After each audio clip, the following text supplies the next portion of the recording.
বছর তো প্রায় শেষ, তাই 2026-এ তৈরি হোক নিজের জন্য কিছু নতুন নিয়ম। নিজের বৃত্তকে ছোট করে ফেলো, অর্থাৎ জীবন থেকে বন্ধু ও আত্মীয় স্বজন কমিয়ে ফেলো। যে সৎ কাজ করে তুমি মানসিক শান্তি পাও সেটাই করো। নিজের মূল্যবান সময় তুমি সেখানেই দাও যেখানে যোগ্য প্রতিদান পাবে। কর্মক্ষেত্রে কর্মী নয়, কর্মচারী হওয়ার চেষ্টা করো। মুখের ওপর না বলতে শেখো।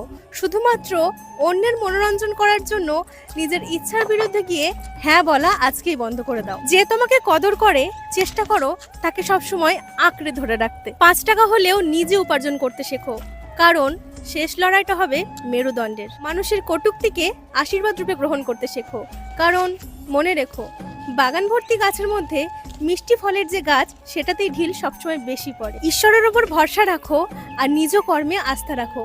একদিনে নয়, একদিন ঠিকই সফলতা আসবে। আর এই ছোট্ট ছোট্ট নিয়মগুলো নিজের মধ্যে পরিবর্তন করলে জীবন সত্যিই অনেক